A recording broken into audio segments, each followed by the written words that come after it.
If you're not aware of what it means, continue watching this video and get more about it. Let's get started. The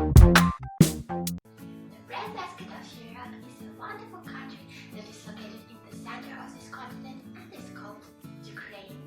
This country is the largest of Europe and its population is 43 million people strong. The capital of Ukraine is a stupendous city named Kyiv. Most citizens of Ukraine are bilingual. They speak Ukrainian and Russian, but the state language is Ukrainian.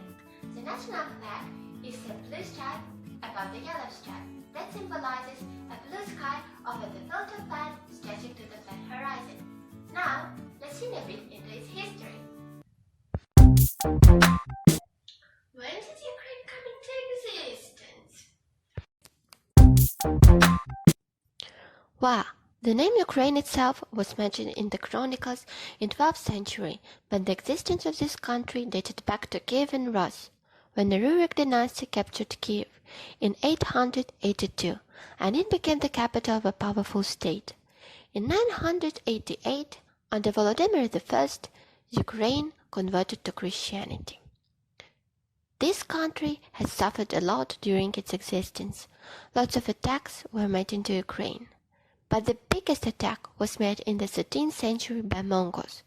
In the 15th and 16th centuries, some serfs ran away from Polish landlords and settled on the steppes of Ukraine.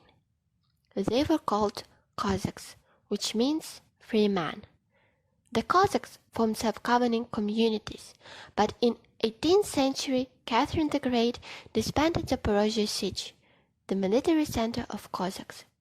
And in 1783, Russia conquered Crimea. In 19th century, Ukraine was completely controlled by Russia. Days blend into years, and soon Ukraine became an independent country, but for a while. In the beginning of 20th century, this country becomes a part of Soviet Union and only in 1991 becomes completely independent again. At present, Ukraine is independent for 28 years, but still it suffers from the war with Russia in its east part. Wow, we won't talk about bad things. Let's move to its geography that is exceptional. Ukraine is mostly flat with the exception of the Eastern Carpathian Mountains in the very west and the Crimean Hills in the south. The biggest river of Ukraine is the Dnipro River that flows into the Black Sea. There are two, the most famous lakes, named Senever that is located in Transcarpathia and Svites that is located in Volyn. Ukraine is also famous for its alluvial black soil that gives an opportunity to plant high-quality crops. That's why it was called the breadbasket of Europe, and allows rich grazing for cattle.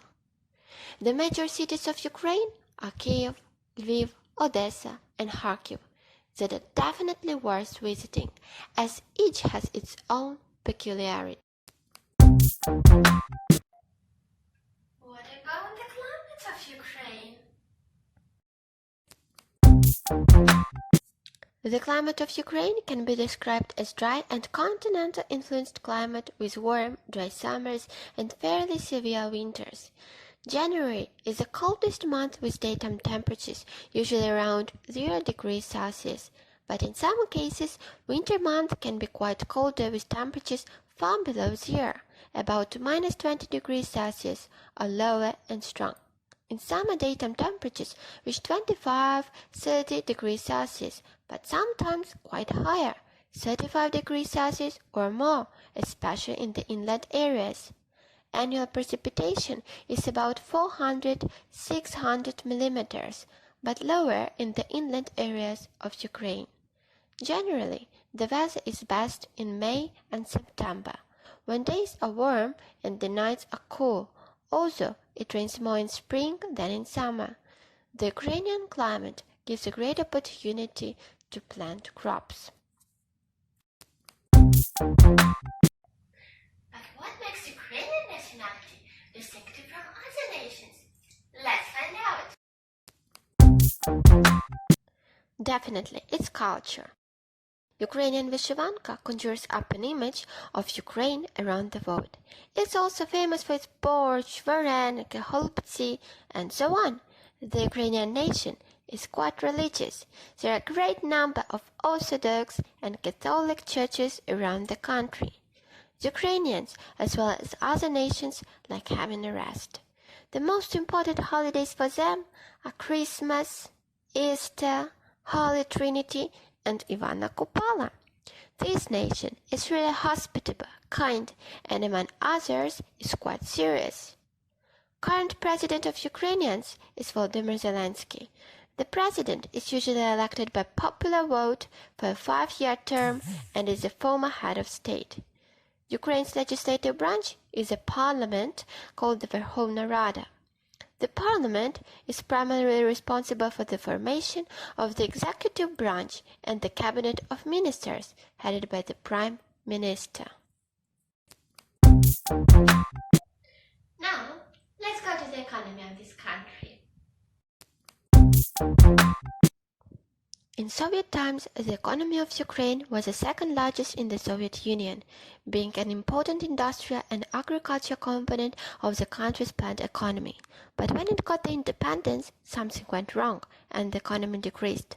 However, lots of industries such as technological and manufacturing are highly developed. Ukraine is a great producer of heavy machinery, steelmaking, non-ferrous metallurgy, shipbuilding, and so on and so forth. Ukraine produces nearly all types of transportation, vehicles, and spacecraft. A ton of airplanes and crash trucks are exported to many countries. This country is a leading producer of manganese, nickel, and titanium as well. There are still huge deposits of coal, iron ore, and other such natural resources that provide raw materials for Ukraine's heavy industries. If you visit Ukraine, you will come across lots of farming households that deal with crops and animals. National currency of Ukraine is hryvnia, that according to Kyiv Post is now the strongest it has been in 4 years. The most common job among Ukrainians is a factory worker. The second one is a teacher. There are also lots of medical and social workers. The smallest number of employees is engaged in the water transport sphere and aircraft. Ukraine's unemployment rate increased to 8.70% in December 2019 from the previously reported number of 7.30% in September 2019. And currently, this rate increased also because of quarantine that is implemented in the country because of COVID-19. The most important questions for lots of tourists are: what are the modes of transportation? And what is must see? Let's find out. Well, you can travel around Ukraine by bus, by car, by train, on a plane, and even by bicycle. I really recommend visiting Kyiv and Lviv and feel the atmosphere of history that still remains in these cities. Currently, the tendency among many tourists is to visit Chernobyl, the town in which nuclear reactor disaster happened more than 30 years ago. I also urge you to visit my hometown that is located in the west part of Ukraine and is called Uzhhorod. It's the heart of Transcarpathia and is usually called the window of Europe. This is quite a small town with narrow streets and exquisite architecture. There is a great castle that was founded in the 11th century. The fascinating place to visit is the Museum of Folk Architecture of the whole Transcarpathia. Spring is the most favorite time of all tourists that are going to visit Uzhhorod as sakuras blossom and the town turns pink. Wow, definitely, this is not all about Ukraine. Its history and culture are abundant. If you have never been to Ukraine, you should arrive yourself and make sure that this country is one of the best in Europe, where people still respect their traditions, church-style appeals, and fields of sunflowers are breathtaking. Thank you for watching. Goodbye!